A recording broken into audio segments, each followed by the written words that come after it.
الحمد لله وكفى والصلاة والسلام على عباده الذين اصطفى خصوصا على أفضلهم وخاتم النبيين محمد الأمين وعلى آله وصحبه أجمعين وبعد فأعوذ بالله من الشيطان الرجيم بسم الله الرحمن الرحيم لكل جعلنا منكم شرعة ومنهاجا ولو شاء الله لجعلكم أمة واحدة ولكن ليبلوكم فيما آتاكم فاستبقوا الخيرات إلى الله مرجعكم جميعا فينبئكم بما كنتم فيه تختلفون صدق الله العظيم. We welcome you today, brothers and sisters, from Masjid Al-Ghufran in the Tamantun Dr. Ismail district of the city of Kuala Lumpur in Malaysia, as we address you, our brothers and sisters in Egypt. We live in a very strange world today. It grows stranger and stranger every day. It's a mysterious world. Things are happening in the world that never happened before. For example, for the first time in human history, all of mankind is being brought together in one global society. Is this by accident? Or is there something which explains it? All of the world is being herded into one global economy. Never before in history did this exist. Is this by accident? Or is there something which explains it? And all of mankind is brought into one bogus and fraudulent monetary system. And tomorrow, all the currencies will be gone. And tomorrow there'll be one global currency. Is this by accident? Or is there something which explains it?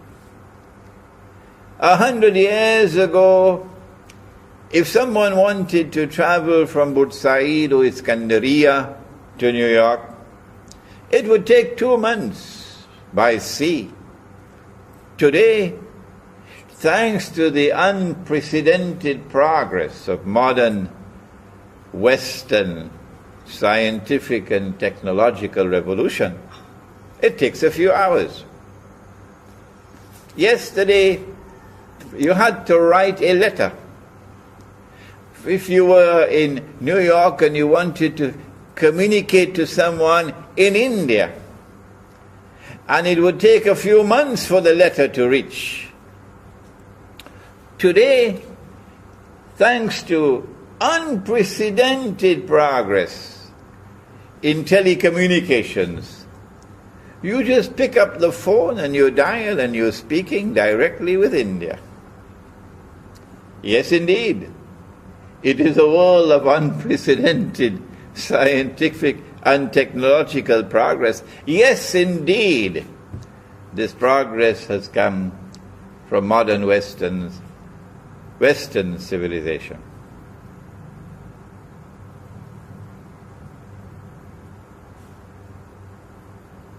There are those who see with only one eye. They are internally blind. For them, knowledge comes only from external observation and scientific experimentation, and from the New York Times and the Washington Post and television and radio, and daily newspapers. And they are people who swallow this falsehood, that this modern unprecedented progress which comes from modern Western civilization, validates the claim of the West to be the ultimate civilization of mankind, that there is no more to come after this. This is the end of history. That all previous civilizations, including Islamic civilization, are now obsolete, are now moribund, and they belong to the museums of history. And so any attempt to enforce the Sharia of Islam represents backwardness, represents trying to take something out of the museum and bring it back into history. And so they oppose it. These are the one-eyed people. But there are others who don't see with one eye. They see with two eyes. They see with the external eye and they see with the internal eye, because Allah has placed faith in their hearts. Faith is not sold in the stock market. And when Allah puts faith in the heart, then He puts nur in the heart. And nur is not sold in the stock market.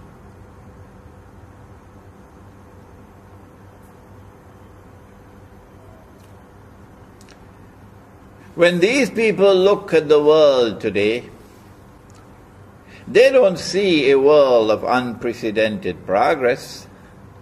On the contrary, they see the worst of all worlds. It's never been worse than this.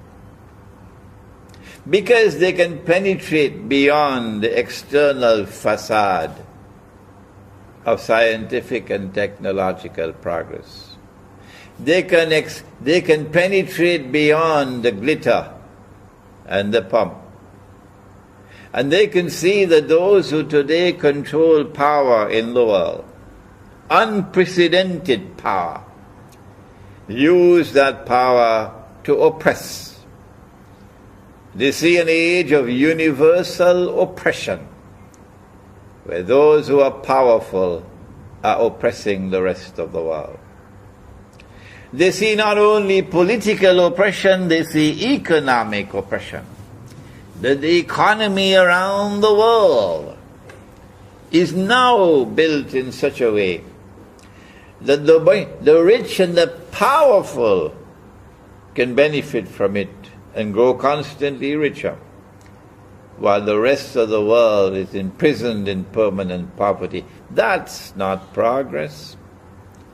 They see not only political and economic oppression, they see monetary oppression, where a monetary system that is bogus and fraudulent and utterly haram has been imposed upon the rest of mankind by modern Western civilization.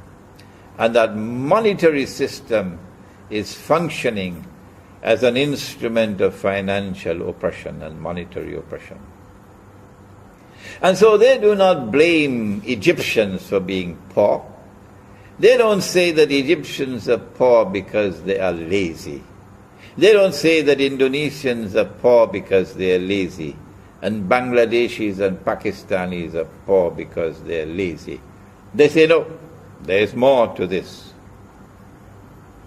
That poverty in the world today, universal poverty and destitution in the world today, has not come by accident, but by design.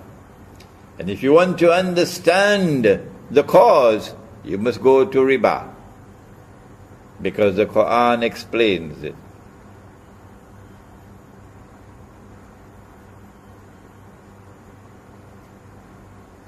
And so now let us turn to the subject of this strange age, before we turn to the Sharia and to Egypt's predicament and dangerous predicament at this moment. Who are those who control power in the world? And who are those who are ruling the world today? And how should we relate to them? Does Ikhwan al-Muslimun know the destination to which they are taking Egypt today? Does the Ikhwan al-Muslimun know the destination to which the world is being taken today? Do they know what is the end of history? We want to spend a few moments today explaining that before we turn to this reckless effort to enforce the Sharia and to a somewhat misguided effort to enforce the Sharia. Our language is blunt. Our language is harsh. We are forced to use this blunt and harsh language because of the dangerous moment in which Egypt is now located. And what happens in Egypt today will affect the world of Islam tomorrow. And so we have every right to comment on what is happening in Egypt today. Egypt stands on the brink of a pit of fire. And who is smiling? Only the Zionists. The Zionists are the ones who today control power in the world. And there are two kinds of Zionists. There are Zionist Jews and there are Zionist Christians. Every Egyptian knows that. And a strange and mysterious alliance has taken place between Zionist Jews and Zionist Christians. The Quran says that it has come tibyanan likulli shay. So has it explained this alliance between Zionist Jews and Zionist Christians?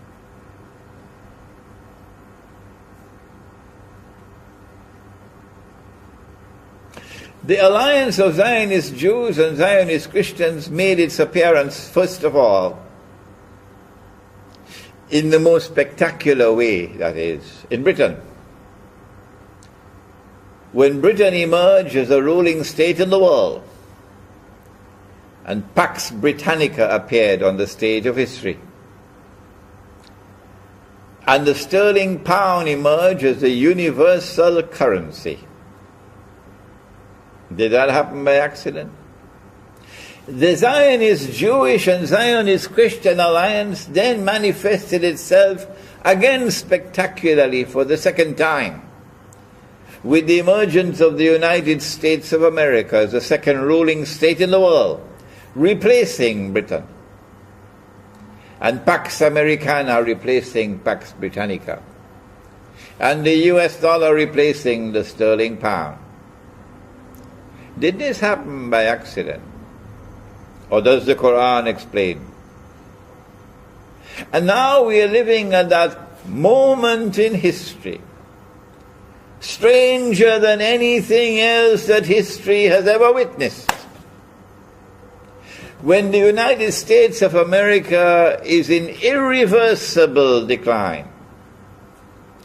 Political, economic, monetary, financial, and military.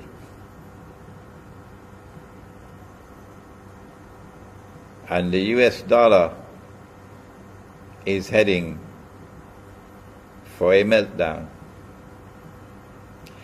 And it looks plain and clear that there is a successor ruling state to replace the United States as a third ruling state in the world.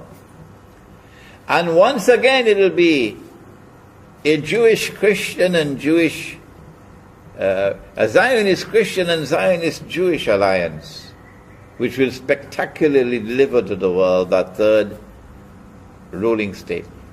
And a new monetary system to replace the US petrodollar monetary system. We are living at that moment in history of transition.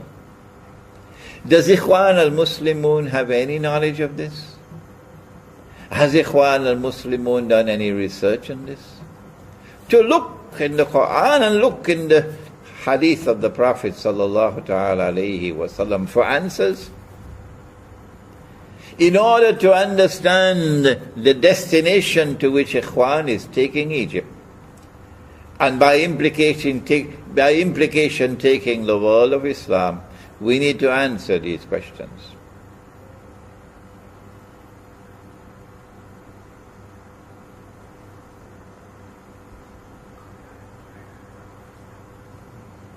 This is our answer. If you say that we are wrong, that's not enough. You must answer. You must give the explanation from the Quran and from the Hadith. Do not simply say that Imran Hussein is wrong. That's not enough. Tell us what is the answer. The Quran is tibyanan likulli shay. It must explain history. Our answer is that Nabi Muhammad alayhi salatu wasalam said that when Dajjal is released, he will live on earth for 40 days. Yawmun ka sana, yawmun ka shahr, yawmun ka jum'ah, wasairu ayyamihi ka ayyamikum. Sahih Muslim. And when he is released on earth in a day which is like a year, he will be released on an island. And we have descriptions of that island in the hadith of Tamim ad-Dari. In my book, Jerusalem in the Quran, which has now been translated to Arabic, mashallah, and it's available on my website, and you'll see the website at the bottom of the screen.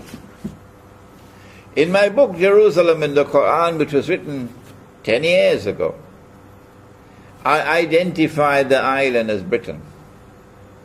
And I went on to say that when Dajjal was in a day which is like a year, it is from Britain, Pax Britannica, that he commenced his mission to rule the world.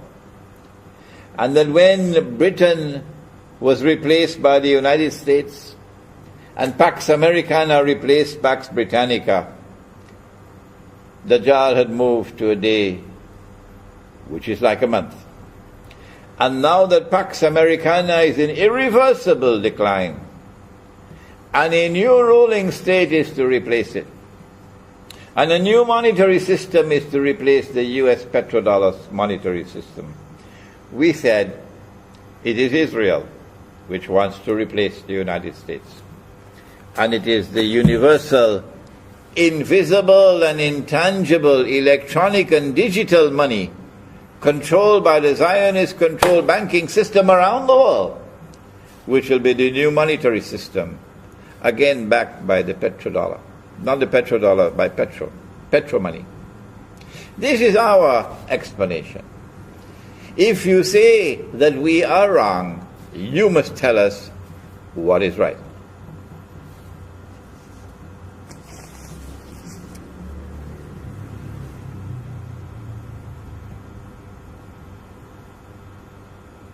The Quran has directed attention to that Zionist Christian and Zionist Jew alliance.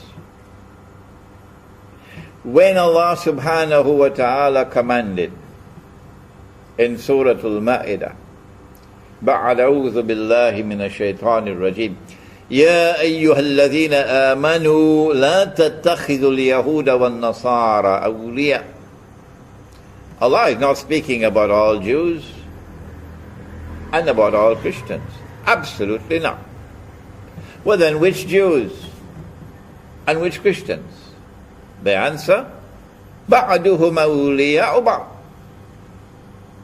He's speaking about a Jewish-Christian alliance which has now appeared in history, in the Zionist-Christian, Zionist-Jewish alliance, which lies at the heart of modern Western civilization. In fact, it has hijacked modern Western civilization. What is the price that we would pay if we turn to Washington as our Qibla and hold the view that the Sharia belongs to the museums of history? What is the price that we pay if we accept the lie that religion and politics must be separate from each other and we secularize life, which is what the Judeo-Christian Alliance wants us to do? What is the price that we pay when we identify with them? Allah goes on to say, وَمَنْ يَتَوَلَّهُ مِنْكُمْ فَإِنَّهُ مِنْهُمْ. And so we say to such people who are absolutely opposed to the Sharia of Islam, who don't want it at all, no, the Sharia should be sent back to the museum. It is obsolete, it is moribund. It represents backwardness. We say to such people, we need to charter a few jumbo jets and send you on a one-way trip to Washington, because that's where you belong. وَمَنْ يَتَوَلَّهُ مِنْكُمْ فَإِنَّهُ مِنْهُمْ إِنَّ اللَّهَ لَا يَهْدِي الْقَوْمَ الظَّالِمِينَ. Allah does not provide guidance for a people who are wicked, and that's what they are. They corrupt every single thing that they touch. And they also present us with unprecedented fitna to test us. From modern Western civilization has come two things. And you are familiar with these words. The first word is fitna, and the second is fasad. There is fasad today in the political system. It's corrupted beyond recognition. It is collapsing all around the world. There is fasad in the economy. It is corrupted. It smells stink. There is fasad in the monetary system. There is fasad in the banking system. There is fasad in agriculture and the production of food. There is fasad in the educational system. There is fasad in the male-female relationship. There is fasad in the feminist revolution. Don't be annoyed with me for saying that. There is universal fasad in the world today. And I ask, is this happening by accident? Or is there an explanation?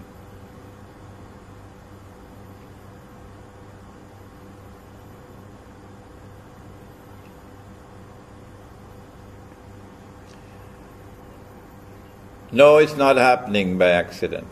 Not at all. The Quran has come as tibyanan likulli shay. And the explanation is there in the Quran, Inna Ya'juja wa Ma'juja mufsiduna fil ard. That's the explanation. And I've written a book on the subject, an Islamic view of Gog and Magog in the modern world. The fasad comes together with fitna. We are being tested as never before in history. And there are those of us, and many of them are in Egypt, who share with me the view. There are many of them in Egypt who share with me the view that our ulama have failed us. If Egypt is poor, miserably poor today, the primary blame is that ulama have failed us. The money that we are using is not the money that Allah gave to us. The Quran speaks about dinar. The word dinar is in the Quran. The Quran speaks about dirham. The word dirham is in the Quran in the plural. And so long as we are using dinar and dirham, and remember, tomorrow, Israel is going to be using dinar and dirham. Tomorrow. Just remember that. When Israel uses dinar and dirham, then the ulama of Islam will wake up. Is that Islam? It's coming. My guess is probably only about 20 years away from now, before Israel starts using dinar and dirham. Because every Jew knows that the money we are now using is bogus, it's fraudulent, it's haram. Every Jew knows that. The only people who don't know that are the ulama of Islam. And so if there are those in Egypt, like myself, who are worried about the enforcement of the Sharia at a time when the ulama of Islam have failed us, don't blame them. Don't blame them. How should the Sharia be enforced? Is there such a thing as a constitutional sunnah? Give us a moment to spend some time on this subject. Yes, there is a constitutional sunnah. And the constitutional sunnah is linked with the enforcement of the Sharia. Allah subhanahu wa ta'ala did not create us all as one people. No. وَلَوْ شَاءَ اللَّهُ لَجَعَلَكُمْ أُمَّةً وَاحِدَةً. If Allah had so wished, He could have created us as one people. No. Rather, He created us with multiplicity, with diversity. إِنَّا خَلَقْنَاكُم مِّن ذَكَرٍ وَأُنثَى وَجَعَلْنَاكُمْ شُعُوبًا وَقَبَائِلَ لِتَعَارَفُوا إلى آخر الآية. And so mankind was created with multiplicity.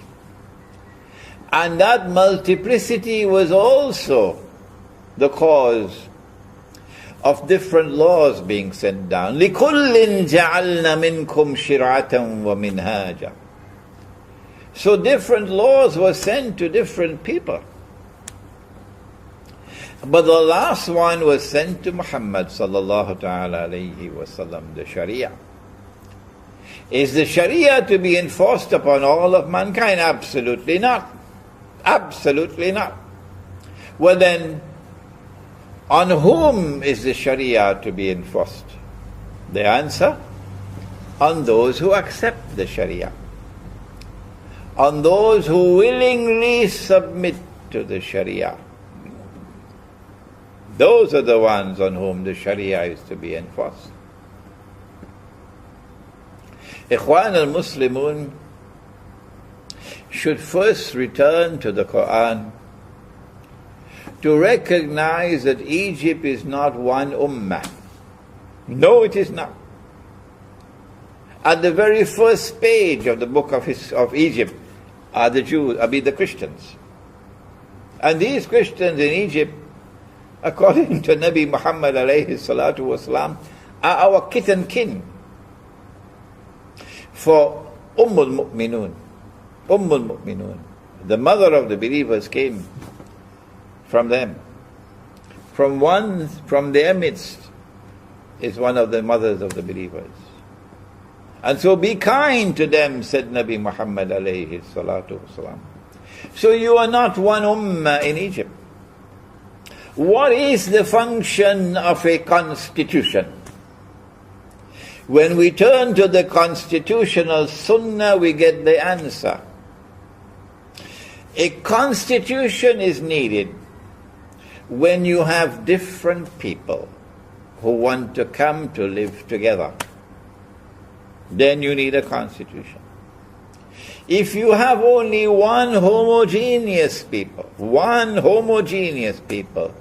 who have a law of their own, you do not need a constitution. Their law is sufficient for them. It is when you have different people who want to live together as an ummah, a community, only then do you need a constitution. Forget what comes from Oxford and Cambridge and Sorbonne. Listen to the Sunnah.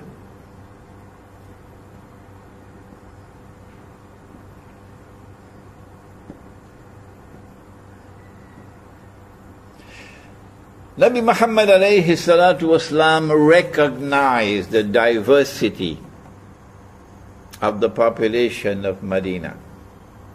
He recognized that there were different Jewish tribes.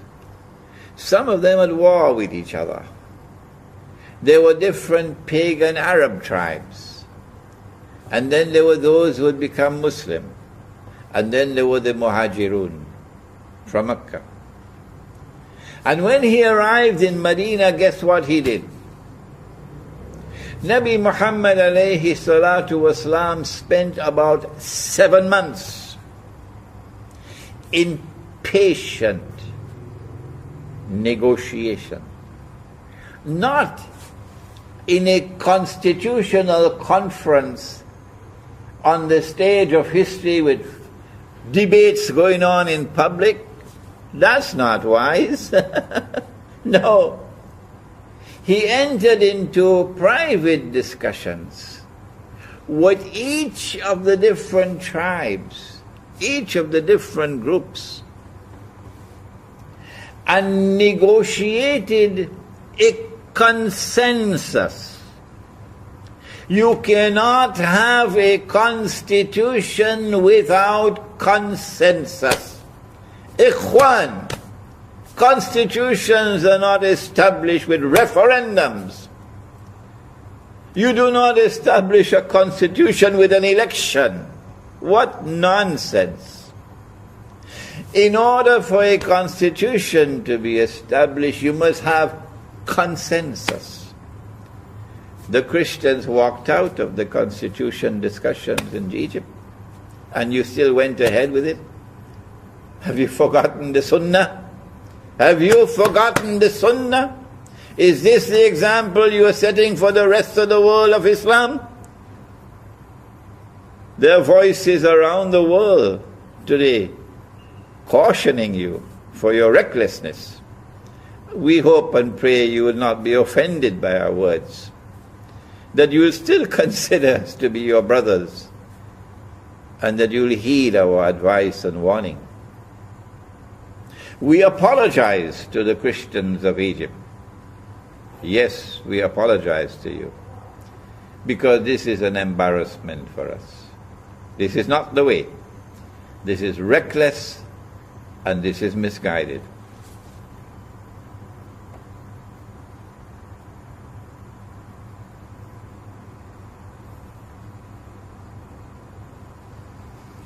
It was after 7 months of patient negotiations that Nabi Muhammad alayhi salatu wasalam finally succeeded in forging a consensus of that on which there was agreement, minimum agreement, amongst all the units of the state, people who constituted a polity, who wanted to live together. And thus came the first written constitution in the world, the Mithaq of Medina. Is it that you have forgotten that Mithaq? How it was established? Had I been Egyptian, I would never vote in the referendum. Never. And I urge all those in Egypt who are in agreement with my views, no, we will never vote in any referendum for Sharia, because that's a departure from the wise and enlightened Sunnah of Muhammad sallallahu ta'ala alayhi wa sallam. Rather, you have to engage in patient negotiations with wisdom, something in short supply today, isn't it? With wisdom, to try to bring about a consensus, and that consensus will give you your constitution. The Zionists will never want you to succeed in that effort. One more statement on Sharia. I said that I am also one of those, like many, many in Egypt, who believe that the enforcement of Sharia today, given the abject failure of our ulama, can lead us to great difficulties and embarrassments. And we want to see the Sharia enforced only on those who accept the Sharia. And that the enforcement of the sheer Sharia should lead to the emergence of an enlightened ulama who will be able to respond to the fitna, the unprecedented fitna of this age, with enlightened legal thinking, something in short supply amongst those who say that bank interest is not riba. That the paper money that we're using and the plastic and electronic money that we're using is halal. And that the modern state, the modern republican state which recognizes state sovereignty to replace Allah as Al-Malik, is halal. Short supply of wisdom. What we want to say about the Sharia is this. Allah subhanahu wa ta'ala has asked us to call people to the way of Allah with wisdom. Ud'u ila sabili rabbika bil hikmah wal maw'izati al hasana. Is this wisdom? Is this the way to impress upon the Egyptian people that you are rushing through a constitution and a referendum within a short span of time? Is this wisdom? No, it's not.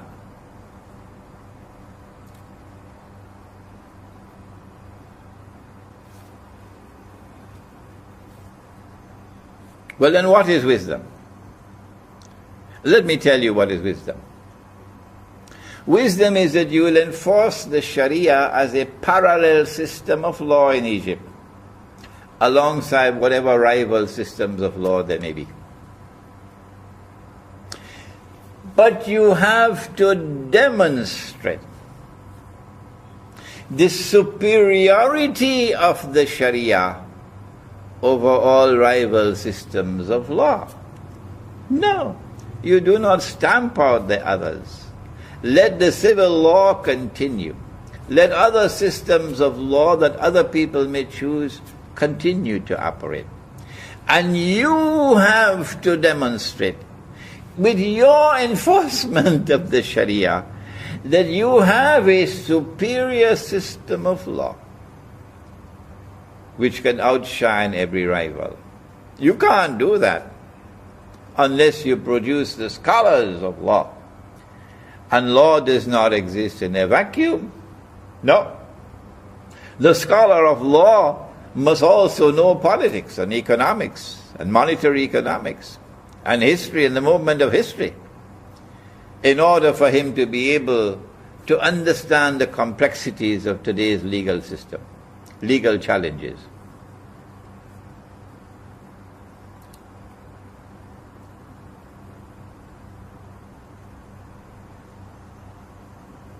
And so my word of advice is that instead of enforcing the Sharia upon a people who do not want it or who are worried about how it will be applied, do it a different way.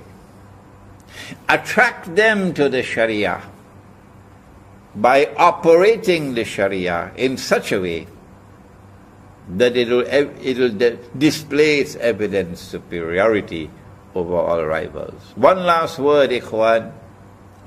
One last word. What direction, what destination are you taking Egypt to? And what destination is the world heading to? We said that Israel is about to replace the United States as the next ruling state in the world. That's not by accident. That is Dajjal in a day which is like a week. And when a day like a week has come to the end, the malhama has already occurred.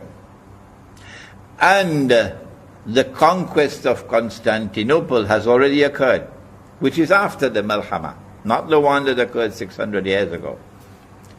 Then Dajjal is going to appear. The khuruj of Dajjal is going to take place. And he will then appear in human form. And he's going to stand up. He may come from Khorasan, but he's going to stand up in Jerusalem and declare, I am Al-Masih.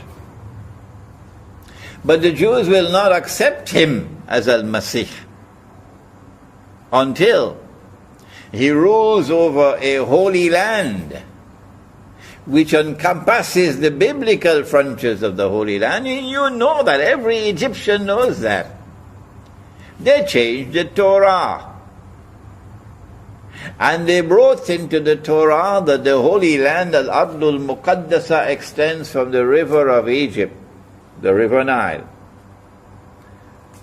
to the river Euphrates. Why did they do that? Because Nabi Yusuf alayhi salam came to Egypt. And then he brought Nabi Yaqub alayhi salam and the whole of Banu Israel into Egypt.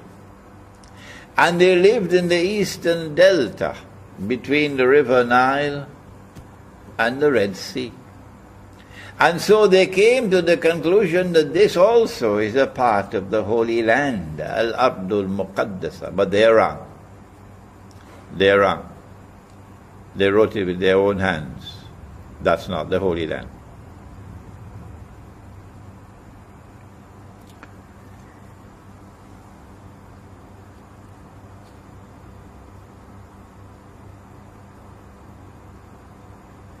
And so, you don't need a PhD to understand. Of course, those who have the Qibla in Washington will never accept what I say.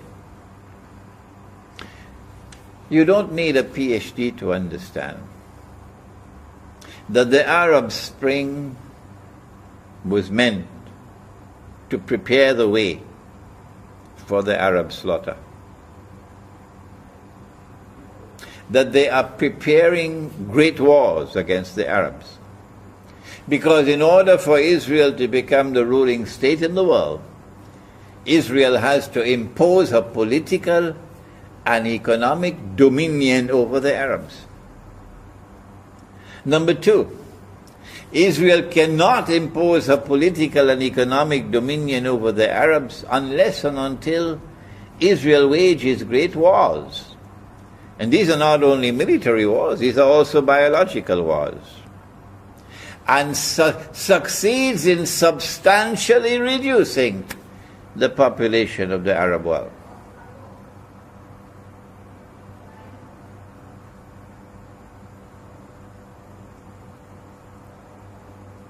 But Israel has to do something more.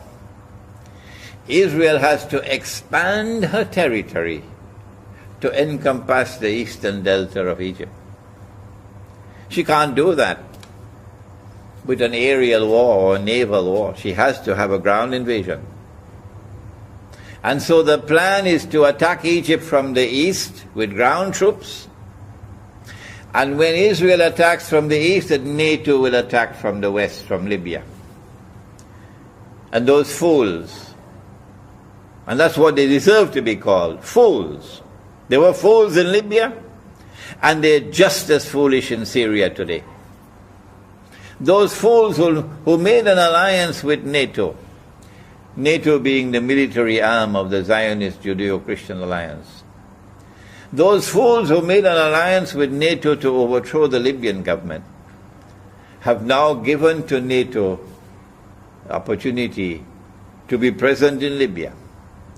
And so NATO will attack from the west and Israel from the east. And there will be a naval blockade from the north. And you have southern Sudan also, which is an ally of Israel today, from the south. And so they'll attack Egypt from east, west, north and south, from above and even from below, because they now have the power to make earthquakes.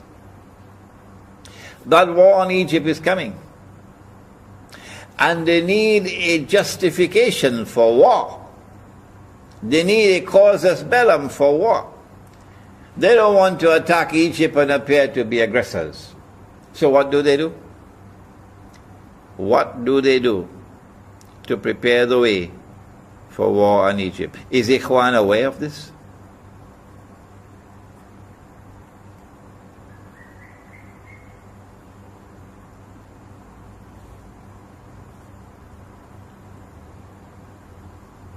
At a moment when Egypt should be coming together, all the different forces in Egypt should be uniting to resist the greatest threat that has ever existed in Egyptian history, the Zionist threat of an attack on Egypt. At this moment when we should be uniting our people, Ikhwan's government in Egypt has succeeded, and succeeded dramatically in dividing the people as they were never divided before. Is that wisdom? Is that the destination that you take in Egypt to? Who is smiling today with what is happening in Egypt? The answer, the Zionists are smiling. That's the answer. They want to be able to set up Egypt for the attack on Egypt. That they'll make it possible through the Arab Spring for a so-called Islamic government to come into Egypt. And then they'll help that Islamic government to take control of the military. And then they'll help that Islamic government to take control of the judiciary. So that the Islamic government is in total control of Egypt. And when the Islamic government is in total control of Egypt, and the Sharia is enforced on Egypt, and civil war comes to Egypt, they'll smile. And then they will exploit the weakness of the ulama to make the Sharia look stupid, to make the Sharia look foolish, to make the Sharia look savage and backward. And there are many ways that they can do that because of the failure of the ulama today. And then they will be able to show to the world, this is what Islam is doing in Egypt. And these people are bloodthirsty people, and they only want to cut the throat of Israel in order to be able to attack Egypt and yet not be blamed for committing aggression.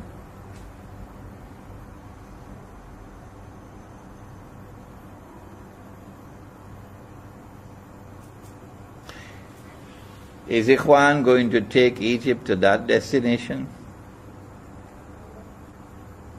Knowing that that's the destination to which the world is now moving? What should we do, O Egypt, at this moment? After the colossal failure of the advisors to the present Egyptian government, they should be removed.